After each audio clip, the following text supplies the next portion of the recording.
Ya, Assalamualaikum warahmatullahi wabarakatuh. Selamat sore teman-teman semua, terima kasih. Jadi yang pertama saya sampaikan bahwa benar ada kesepakatan perjanjian damai di antara pemohon Andre dan termohon dan sudah kita serahkan dalam persidangan hari Rabu sebelumnya.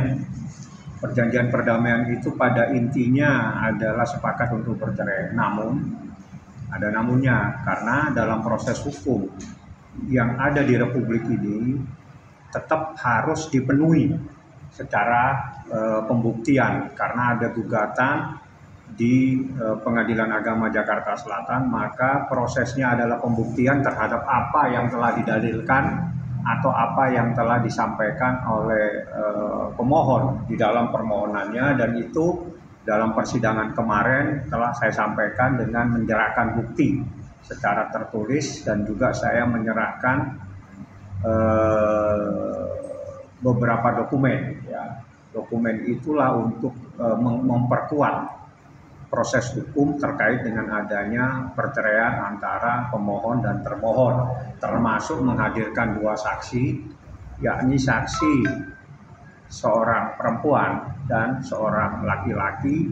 Kemarin sudah dimintain keterangan, dan insya Allah tanggal 11 yang saya terima informasi dari majelis hakim bahwa akan dilakukan putusan. Jadi putusan akan dibacakan pada sidang tanggal 11 November. Seperti itu. Jadi walaupun ada perdamaian, ya tetap proses hukum sebagaimana yang diatur dalam Undang-Undang Peradilan Agama dan Kompilasi Hukum Islam harus dipenuhi.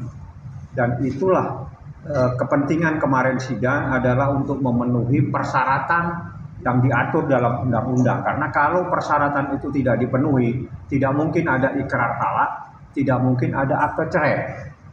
Walaupun ada perjanjian perdamaian itu hanya memperkuat posisi bahwa kedua belah pihak telah sepakat untuk bercerai.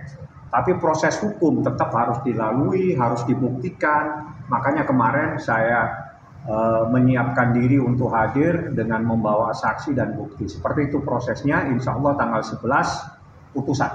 Nanti putusannya seperti apa saya infokan ke teman-teman tentang putusannya pada tanggal 11 itu biasanya sih sore ya. Karena itu ekot, pasti sore saya baru bisa mendapatkan informasi, akan saya sampaikan ke teman-teman media semuanya. Seperti itulah perkembangannya. Untuk harta guna jadi sendiri seperti apa nih Bang? Saya di dalam kesepakatan perdamaian tertanggal 28 Oktober, saya tidak membaca adanya kesepakatan harta bersama. Hanya ada kesepakatan perdamaian bahwa mereka sepakat untuk bercerai. Itu saja. Jadi hal-hal lain itu tidak ada di dalam kesepakatan perjanjian perdamaian tertanggal 28 yang dibuat di hadapan notaris. Dan itulah yang saya serahkan kepada majelis hakim, perjanjian perdamaian di antara mereka, dan majelis hakim bilang kalau ini sudah sepakat ya tinggal dibuktikan gugatannya, dan majelis akan mengakomodir kepentingan kedua belah pihak yang telah sepakat untuk bercerai. Seperti itu. Bang, maaf nih Bang, termasuk untuk anak sendiri nih Bang. Kalau anak kan sudah dewasa, jadi di dalam hukum Islam, apa yang diatur dalam kompilasi hukum Islam, anak yang bisa dipersoalkan secara hukum, hadonannya, hak asuhnya itu hanya anak yang belum genap 12 tahun. Karena ketiga anak tersebut telah dewasa menurut kompilasi, artinya telah bukan mumayyiz ya. Jadi bukan mumayyiz berarti belum, sudah lewat 12 tahun, sehingga proses hukumnya itu diserahkan kepada anak-anak tersebut untuk dia yang memutuskan dia terbaik kemana.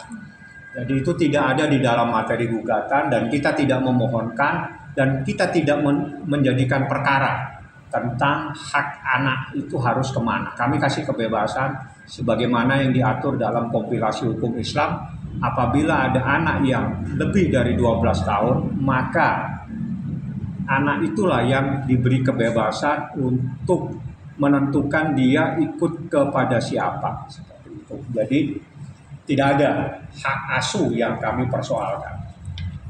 Tidak ada. Bang, Itu, tapi kan silakan. Bang, tapi kan pada akhirnya sebelum berlanjut acara. Kalau saya melihat tidak seperti itu ya. Karena Sebelumnya saya sudah mengirimkan surat yang pada intinya surat itu adalah pernyataan talak. Jadi Andre itu sudah membuat surat pernyataan, dia menyatakan talak dan surat itu saya kirim. Artinya secara yuridis, secara syariat Islam, termohon itu sudah dicerai secara syariat Islam. Sehingga mungkin ada advis dari siapa sehingga dia bilang ini tidak ada jalan keluar. Karena kalau yang mengajukan permohonan itu adalah seorang laki-laki atau suami, itu harusnya tidak dipersoalkan lagi. Karena itu adalah hak daripada seorang suami apabila dia menjatuhkan talak. Karena talak itu hanya bisa dijatuhkan oleh seorang suami. Dan itu sudah kita sampaikan. Kami tidak mau mempersoalkan hal-hal lain. Karena di dalam kesepakatan itu pun juga dibahas, tidak dibenarkan untuk membahas hal-hal lain. Jadi mereka sudah sepakat dan kita harus hormati, tidak ada lagi yang perlu kita persoalkan. Karena mereka telah sepakat dan tidak dibenarkan untuk membahas hal-hal di luar persoalan perceraian ini yang telah disepakati. Jadi mereka sepakat untuk bercerai secara baik-baik dan itu kita hormati dan alhamdulillah artinya mereka sudah bisa berdamai. Pada akhirnya mereka sepakat memang ini perkawinan atau pernikahan ini tidak bisa diteruskan. Itu adalah keputusan mereka yang dituangkan di dalam akta notaris yang sudah saya serahkan kepada majelis hakim seperti itu. Tapi dengan kesepakatan perceraian itu ada kesepakatan-kesepakatan yang lain nggak sih, Bang? Saya tidak membaca karena kebetulan pas saya minta pada sidang sebelumnya, pada hari Rabu sebelumnya itu yang saya minta itu kesepakatan perdamaian perceraian itu yang saya dapat.